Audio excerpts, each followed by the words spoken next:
Bien, bonsoir, bonsoir à tous. Merci d'être avec nous ce soir pour cette nouvelle visioconférence. Comme je le disais, on est un peu en compétition avec les terrasses et peut-être aussi le match de foot qui commence à 9 heures. Donc, ça nous laisse un peu de temps quand même pour faire cette intervention.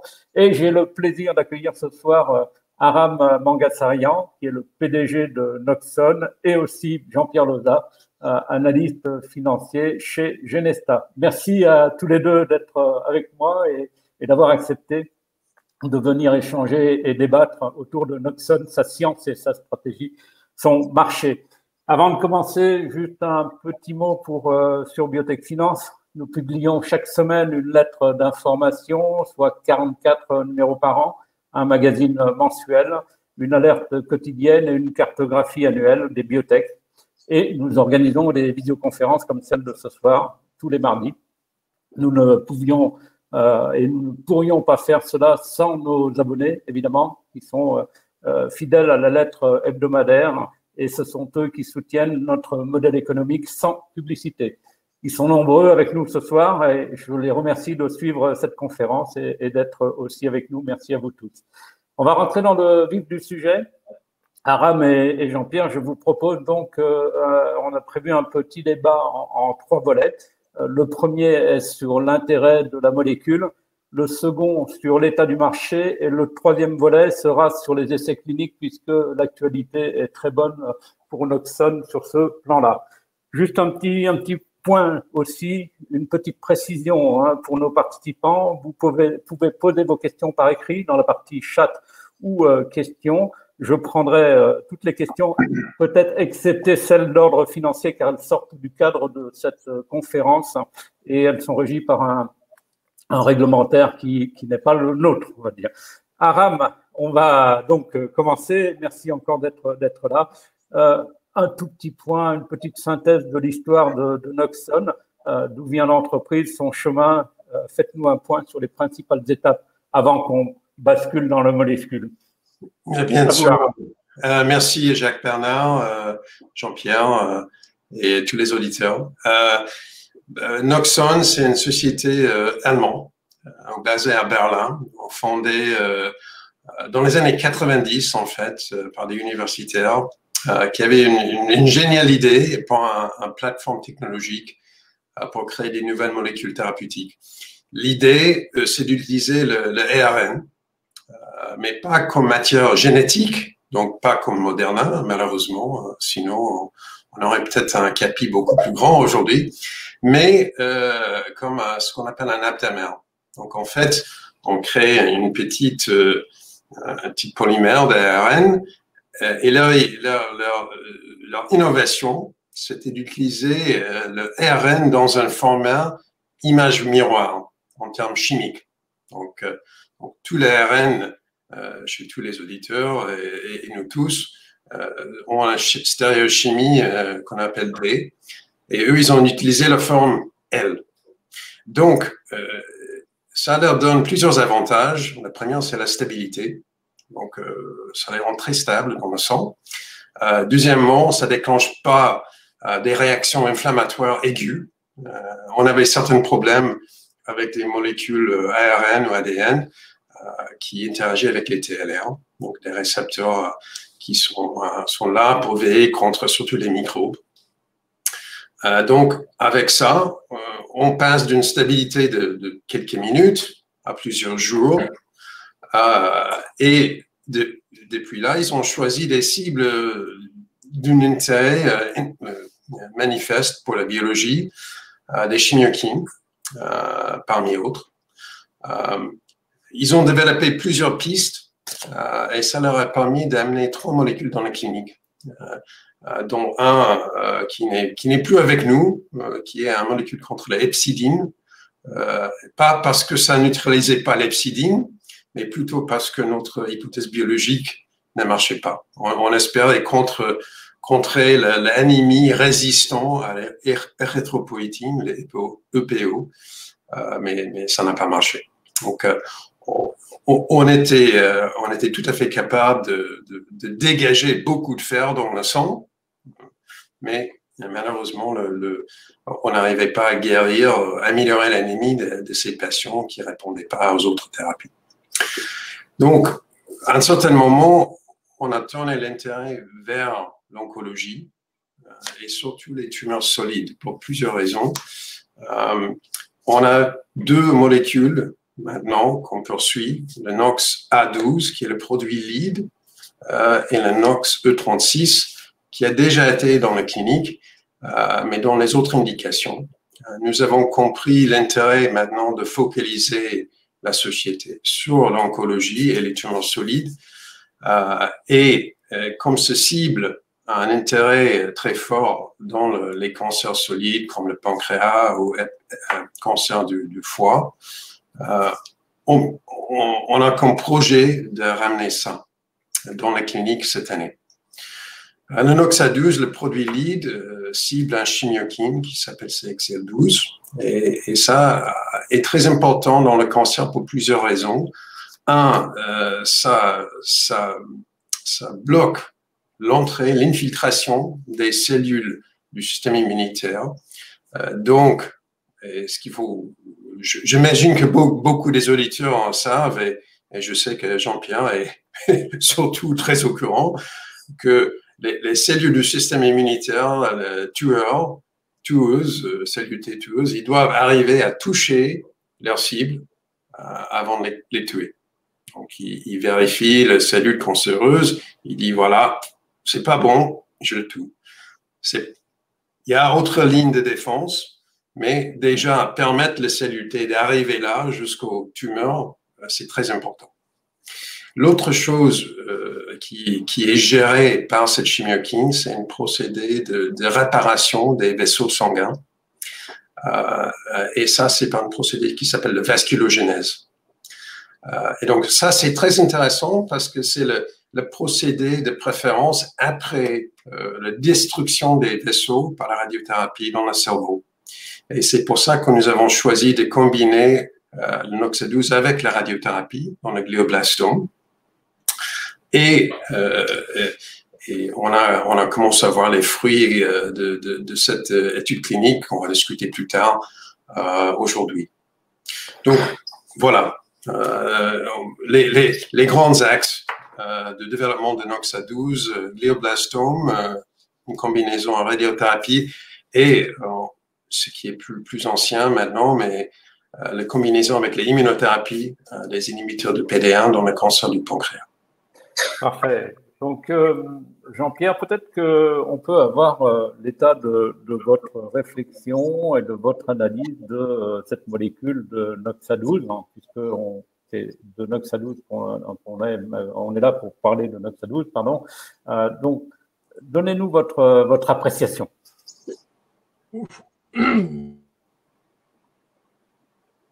Le son est coupé. Pratiquement tout ce qu'il y a, sinon tout. Mais je pense que l'intérêt de NOX-A12 aujourd'hui, c'est qu'elle cible le micro-environnement, qui est un élément essentiel dans les tumeurs solides. C'est-à-dire qu'aujourd'hui, on sait qu'on a deux types de cancers, en faisant simple. On a les cancers hématologiques qui touchent principalement les cellules sanguines, et les cancers solides qui touchent principalement certains organes. Et le problème majeur qu'a aujourd'hui l'industrie pharmaceutique, c'est comment prendre en compte ces cancers solides. La plupart des molécules biologiques aujourd'hui contre les cancers solides sont soit des anticorps qui ont du mal à pénétrer jusqu'aux cellules tumorales, qui sont souvent engagées dans une sorte de coque où on retrouve pêle-mêle du collagène, des cellules endothéliales, parfois des cellules souches. Et le problème majeur qu'ont ces molécules, c'est de pouvoir accéder à leur cible majoritaire, qui sont les cellules tumorales. Vous m'entendez bien, pardon? Très bien, pas de problème. Et le problème majeur qu'ont donc certaines de ces molécules, c'est d'atteindre ces fameuses cellules tumorales. Et l'intérêt de NOX-A12 et de NOX-36, c'est de pouvoir débobiner cette espèce de gang en éliminant les interactions chimiochimiques, notamment avec CXL12, qui est non seulement une molécule qui permet donc d'attirer un certain nombre, mais qui attire un certain nombre d'autres molécules, en fait.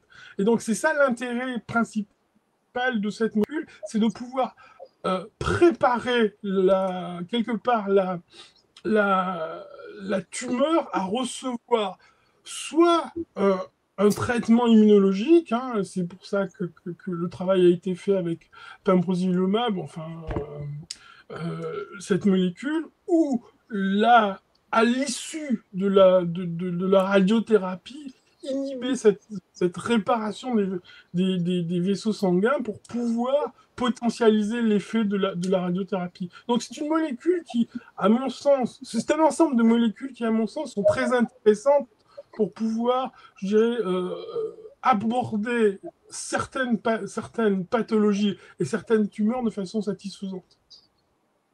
Eh bien, Aram, est-ce que vous rebondissez? Est-ce que vous pouvez nous apporter plus de précision sur cette molécule? On a déjà un portrait très précis, mais peut-être que vous avez beaucoup de choses à ajouter. Oui, mais je suis d'accord avec ce que Jean-Pierre a dit. Le micro-environnement tumoral, c'est très important. Et c'est vraiment, on pense maintenant, le clé pour des tumeurs solides qui sont jusqu'à aujourd'hui résistants au traitement avec les immunothérapies. Surtout cancer du pancréas, cancer du cerveau comme les glioblastomes, où il y a plusieurs échecs. Ce qui est intéressant aussi à prendre en compte, et c'est une des raisons pour laquelle nous avons réorienté la société vers les tumeurs solides, alors qu'on avait des données dans les tumeurs liquides, c'est on veut venir les thérapies cellulaires, les CAR-T et tout ça. Et très tôt, vous voyez que ça marchait bien. Peut-être on était un peu trop optimiste sur la capacité, mais ça marchait très bien dans les tumeurs liquides, mais ça marchait pas du tout dans les tumeurs solides. Donc là encore, le besoin médical est très très fort. Là où le micro-environnement tumoral a un rôle à jouer, très important. Et donc c'est ça qu'on attaque avec le Noxa-12.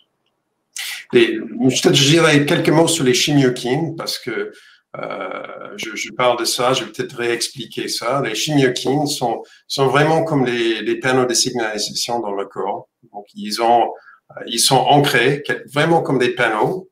Ils collent à des sucres qui sont à l'extérieur de toutes les cellules et ils ont de l'information qui peut être vue. Donc, les cellules qui passent, qui ont les bons récepteurs, puissent voir ce qu'il y a là, qui dit peut-être n'entrez pas ici parce qu'il n'y a rien à voir.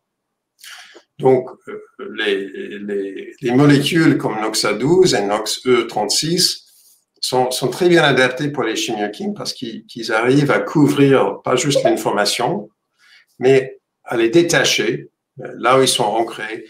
En faisant, ça détruit à la fois leur information de localisation dans le corps, ce qui donne sens à cette panneau comme un signal d'arrêt dans la rue. Et en même temps, ça bloque leur capacité de signaler dans les cellules dans le corps. Donc, c'est une classe assez large et on a du mal à les attaquer directement. Même les anticorps, ils ont du mal. Donc, tous nos concurrents actuellement sont les petites molécules qui s'attachent aux récepteurs.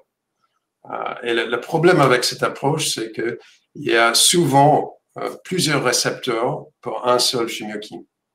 Donc, on ne bloque pas tous les signaux. Voilà, et alors c'est une bonne transition vers le deuxième petit volet de notre échange ce soir. On est sur l'état du marché. On peut aborder l'état du marché selon deux choses. C'est la compétition, qui sont les compétiteurs sur ce marché. On a commencé à lever un peu le voile. Et puis ensuite, l'état du marché, c'est tout à l'heure Jean-Pierre parlait de l'intérêt potentiel des pharma sur ces solutions. tumeurs solides. Voilà. Est-ce que, Jean-Pierre, est-ce que vous voulez démarrer sur ce sujet-là et que Aram complétera? Ou l'inverse. Non, je peux essayer. Le marché est intéressant en ce sens où aujourd'hui, on a ce fameux adage qui dit on essaie de récupérer les fruits les plus bas, low hanging fruits.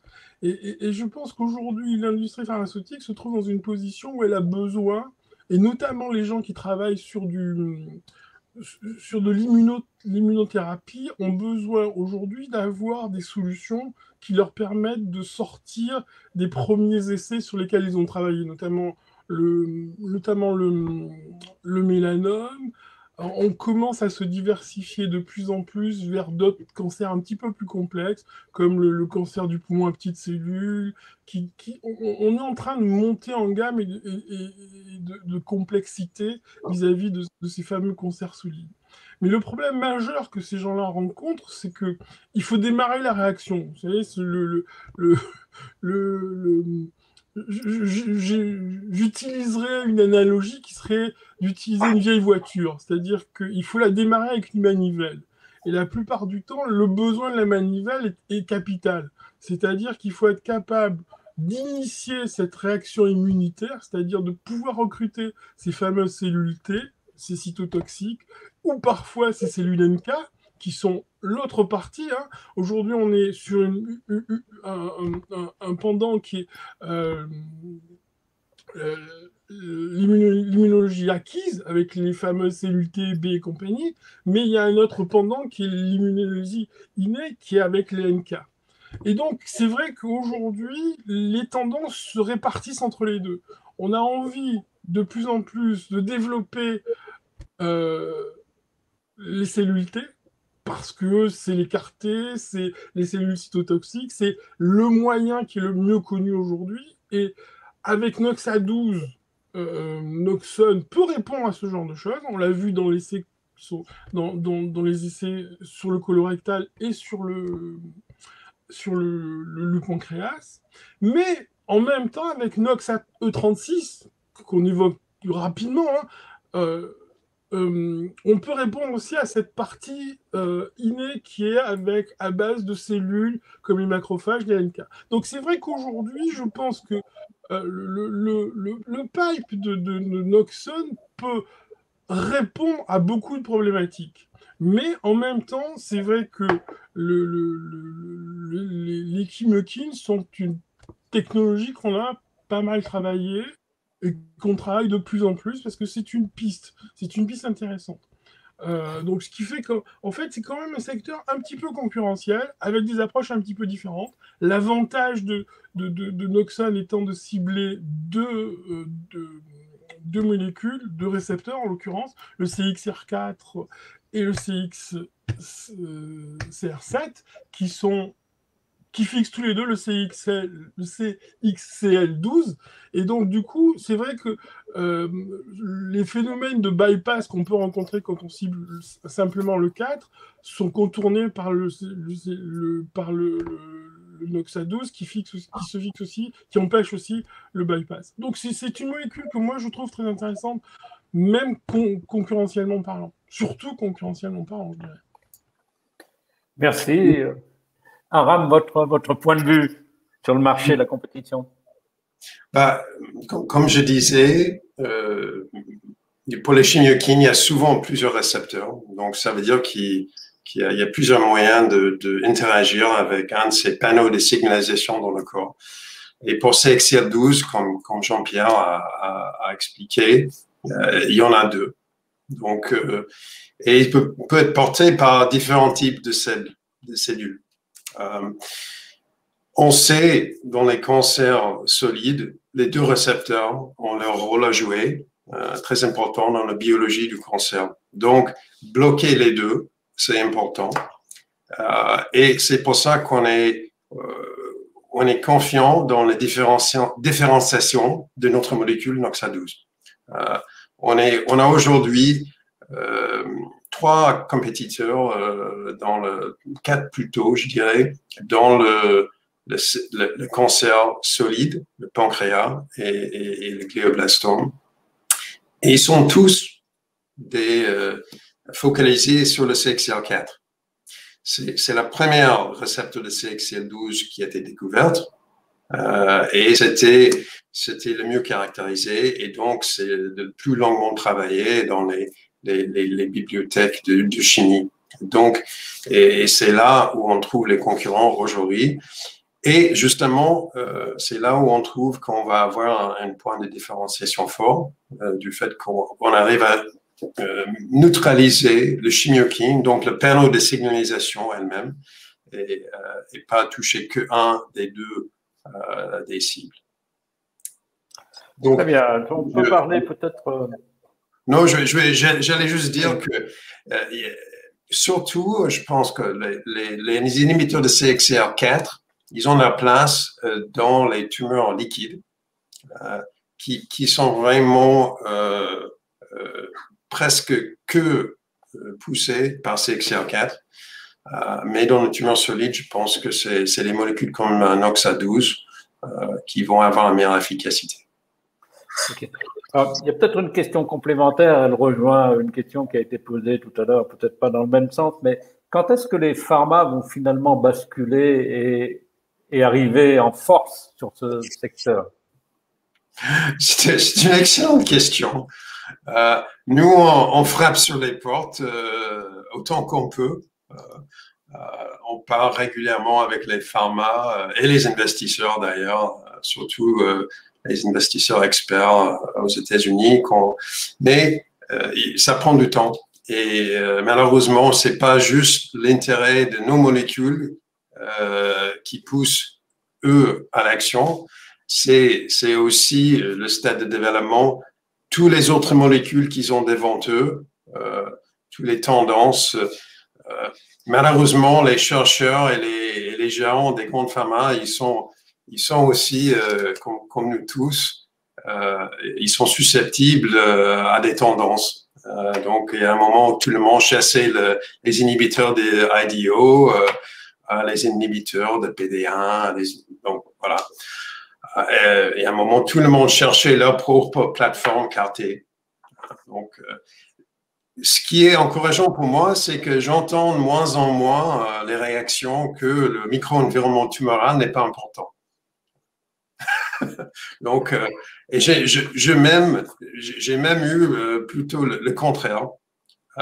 Quand j'arrive, ah oui, le micro-environnement tumoral, c'est super important, c'est le futur du traitement de cancer. Donc, je peux vous dire qu'il y a 5 ans, j'avais pas beaucoup entendu ça.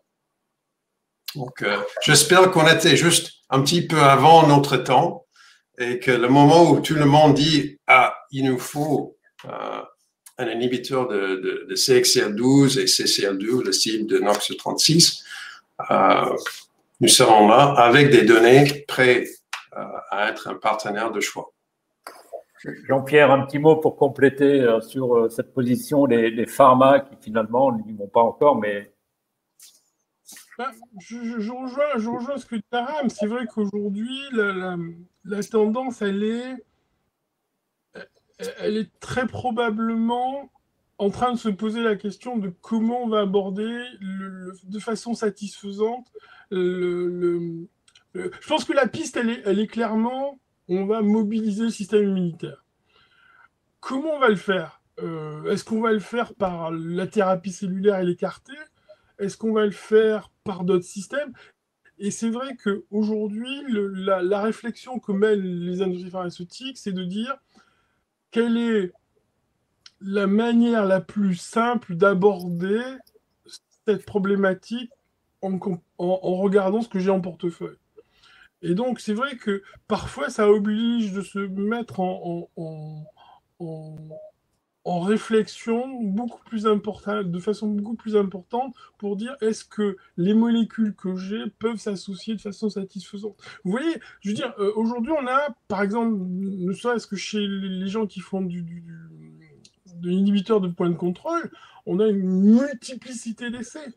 Où on mélange des biologies, des petites molécules, pour chercher la façon la plus pertinente. Mais moi, je pense, je vais rajouter quelque chose, hein, si vous permettez. La multiplicité des possibilités des chemiokines, qui sont aussi, par certains côtés, des attracteurs de cellules souches, en fait une molécule qui est particulièrement intéressante. Mais on l'a pas encore vraiment creusée. Et je pense que les pionniers comme Noxon, comme d'autres, XC4, sont en train vraiment de faire passer ce message. Et ce message, il passe de plus en plus vite, j'ai l'impression. Parce qu'on a des résultats dans des modèles qui sont particulièrement intéressants et difficiles. Cancer du pancréas, cancer du glioblastome, on voit dans plein de données où les résultats sont très intéressants, avec des toxicités faibles. Alors qu'aujourd'hui, je ne sais pas, moi, je vais prendre l'exemple long surf, il est particulièrement toxique. Donc il faut aussi associer cette faible toxicité, ça reste quand même des médicaments, hein, mais et en même temps des résultats. Donc je pense que ça, c'est quelque chose qui va amener le début de la réflexion, ou la poursuite de la réflexion. Ben je peux ajouter le contexte et le type de discussion qu'on a, nous. On a parlé récemment avec une société de thérapie cellulaire dans le cancer qui était rachetée par un des big pharma. Et ils étaient très intéressés par la Noxadus parce que eux aussi, ils ont la même problématique. Eux, leurs cellules, ils pénètrent pas les tumeurs solides. Donc, ils ont parlé avec nous, ils ont réfléchi, mais ce qu'il faut comprendre, c'est que eux non plus, ils n'ont pas tous les outils parce que après un mois, ils sont revenus vers nous, ils ont dit, écoutez, vous savez, nous, on n'a même pas le bon modèle animal pour tester cette hypothèse. On est incapable de le faire. Donc, eux, ils injectent très bien des cellules sous la peau des animaux, dans un organe, et puis leurs cellules, ils arrivent et toutes les cellules cancéreuses. Mais il n'y a pas une vraie micro-environnement tumoral autour de ces tumeurs. Donc, il faut des modèles spontanés qui ont aussi le même cible que leurs cellules. Donc, c'est complexe et c'est ce genre de problématique dont on ne discute pas beaucoup dans ce genre de vidéos, mais que je voulais mettre en avant parce que ça demande un travail, une collaboration qu'on raconte pas en général derrière les scènes avant qu'on ça aboutisse à quoi que ce soit. Parfait. Alors, on va essayer d'aller sur les essais cliniques parce qu'il y a beaucoup de questions qui se posent et j'aimerais quand même laisser un peu la parole à la salle, mais peut-être qu'on fait un point sur les essais cliniques. Il y a eu l'annonce des résultats positifs de la seconde cohorte sur Noxa12. Aram, allez-y, dites-nous qui... Merci. Bien sûr. Donc là, ça c'est le deuxième dose de Noxa12 qu'on teste chez les patients atteints de glioblastome, ce qui est le cancer du cerveau le plus agressif chez l'adulte et le plus souvent qu'on trouve. On est en train de traiter dans cette étude des patients récemment diagnostiqués, donc première ligne de traitement, et on prend une sous-population. Et on prend la sous-population la plus difficile à traiter. Pourquoi? D'abord parce que ils ont des tumeurs qu'on appelle MGMT déméthylées. Ça veut dire quoi? Ça veut dire qu'ils vont pas répondre, ils vont pas avoir un bénéfice clinique du chimiothérapie standard. Donc en fait, ça c'est le thème au départ. Donc on traite pas avec la chimiothérapie alors que de jour en jour dans les hôpitaux on propose ça systématiquement aux patients, même si le bénéfice est très petit. Donc, il n'y a pas de thermodar, il n'y a que la radiothérapie qui arrive après la chirurgie. Et là encore, on prend une sous-population, on prend que les patients où les chirurgiens n'arrivent pas à enlever la masse primaire du tumeur entièrement. Donc, c'est les patients qui ont un bout de tumeur qui reste, qui est mesurable dans l'IRM, et qui ne va pas répondre aux chimiothérapies. Donc, c'est le sous-population le pire de cette tumeur, qui est déjà un très mauvais tumeur. L'espérance de vie pour le patient diagnostiqué est entre 12 et 15 mois. Malheureusement, pour cette sous-population, c'est plutôt vers 10 mois. Donc, c'est très difficile de traiter, à la fois pour les patients, leurs familles et les cliniciens. Donc, là, on combine l'A12 avec la radiothérapie. Et pourquoi est-ce qu'on combine les deux? La radiothérapie est très efficace à détruire les vaisseaux. Et l'idée de Noxa-12 dans ce contexte, c'est de bloquer la réparation des vaisseaux et donc d'étouffer le tumeur et tuer ces cellules. Donc, ce qu'on voit dans les essais cliniques et ce qui nous trouvons très intéressant, c'est qu'on voit dans 5 patients sur les 6 traités des réductions de la taille des tumeurs, des masses tumorales. On a un tiers des patients qui ont une réduction de plus que 50%, qui est une réponse dite objective. Donc ça, c'est des réponses partielles. Un des 2 patients a eu une réponse partielle durable, ce qui veut dire plus que 4 mois. Et donc, c'est très encourageant pour la survie long terme. Le deuxième, on ne sait pas combien de temps ça va durer encore. Donc, on n'a pas eu assez de recul. Donc, on espère pour le patient que ça va continuer dans la bonne voie. Autre indice d'efficacité très encourageant, on a dans 3 patients, il y a des lésions, on prend toujours un lésion plus grand, qui est le chose sur laquelle on focalise les mesures d'IRM. Mais il y a souvent des petites tumeurs secondaires autour. Ce qu'on a vu dans 3 parmi les 6 patients, c'est que ces lésions secondaires, ils ont disparu complètement. Donc, ce qui suggère peut-être que les tumeurs plus petits, ils ont une biologie différente et plus susceptibles à cette approche. Ce qui est aussi quelque chose d'encourageant. Et donc, avec tout ça, on espère une espérance de vie plus que le 10 mois pour les patients. On en a 2 sur les 3 premières cohortes qui ont déjà dépassé largement ces 10 mois. Donc, ça, c'est une bonne nouvelle. Très bien. Alors, juste, on va vite passer aux questions. Il y en a quelques-unes. Il nous reste 5 minutes, mais on débordera peut-être d'1 ou 2 minutes au cas où. Le protocole, c'est Eric Nouk qui pose cette question. Quel sera le protocole, timing, nombre de patients de votre extension de phase 1-2 dans le cancer du cerveau avant de passer à la phase 2B pivotale? Et dans la future phase 2B pivotale ciblant le glioblastome, est-ce que les patients auront subi une intervention chirurgicale? Oui, très bonne question. Donc, et merci pour la question.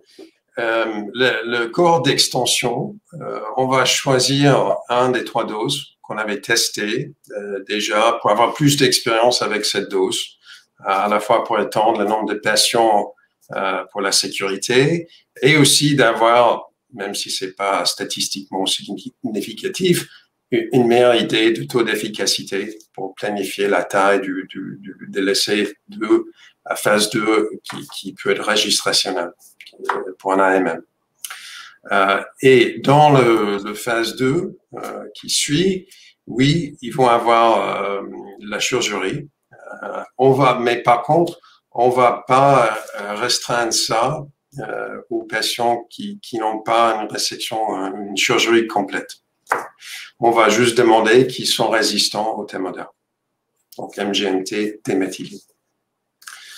Et j'ajoute, ça c'est pas parce qu'on pense que le Noxa-12 va pas marcher dans les autres, mais on est conscient que le glioblastome est une indication très difficile à traiter. Et donc, on veut commencer là où le besoin est le plus élevé. Et c'est pour ça qu'on a choisi cette population. Il y a Louis-Marie Bachelot, qui est le CEO de Gliocure, que vous connaissez sans doute, hein, même très certainement, demande qu'est-ce que vous envisagez en termes de développement de votre portefeuille de produits lorsque vous aurez trouvé un partenaire industriel pour Noxa-12? Est-ce que vous resterez sur la même typologie de molécules et l'approche immuno? Oui, c'est une excellente question. Ça me permet de projeter loin dans le futur en termes de développement des autres produits. Je pense qu'on a un énorme potentiel avec les modulateurs de chimiokin et je trouve que notre plateforme actuelle nous permet de vraiment d'attaquer à ces axes de chimiokin très efficacement. Donc, je pense que pour le moment, on va rester ici, là où on a beaucoup de potentiel. Par exemple, cette combinaison avec la radiothérapie, il n'y a pas de raison que ça ne marche pas ailleurs que le cerveau. Et la radiothérapie est utilisée dans beaucoup d'autres domaines de la traitement du cancer. Donc, si ça marche là, et on peut le démontrer clairement, je pense qu'on va attendre plus largement. Même chose pour les combinaisons avec les inhibiteurs de PD1. C'est une question complémentaire, effectivement, qui demande si le NOX-A12 peut être utilisé dans un domaine non oncologique. Oui, certainement. Et il y a, même Noxon a publié dans d'autres domaines que l'oncologie avec le NOX-A12. Pardon. Et il y a potentiel, mais nous, on avait fait le choix de focaliser sur l'oncologie et surtout les tumeurs solides. C'est ça qui nous a permis de recruter des gens comme Ulf Junelius, qui nous aide à gérer la partie médicale, qui avait développé 2 molécules déjà jusqu'au MM dans le cancer du pancréas, et José Saro, qui travaille aujourd'hui dans un rôle honorifique chez AstraZeneca comme chair de notre conseil scientifique. Donc, sans cette focalisation, c'est très difficile de recruter les gens de ce calibre. Et donc, on a fait le choix de rester sur le cancer et les tumeurs solides pour le moment. Allez, juste un dernier point, le calendrier. Qu'est-ce qu'on attend dans les étapes clés des prochains mois de votre côté? Bon, il y a le démarrage d'études d'extension dans le glioblastome, le NOX-A12, qu'on espère démarrer juillet ou août. Il y aura les données qui sortent du 3e cohorte, de 600 mg par semaine. Ça va être dans le 4e trimestre, j'espère, pour le novembre. Donc, j'espère pas qu'on repousse ça vraiment jusqu'au fin d'année, mais on ne sait jamais avec les essais cliniques et les analyses. Et cette année, on va essayer de démarrer aussi en phase 2 dans le cancer du pancréas, combinant le NOX-A12 et un inhibiteur de PD1, avec 2 combinaisons différentes avec la chimiothérapie pour tester laquelle est la meilleure pour amener dans une étude pivot. Et finalement, on essaie de remettre le NOX-E36 dans la clinique, cette fois, pour traiter les patients atteints du cancer. Très bien, merci beaucoup Aram pour cette intervention. Jean-Pierre, merci aussi parce que vraiment vous avez nourri le débat tous les deux et la réflexion sur NOX-A12 et sur Noxon.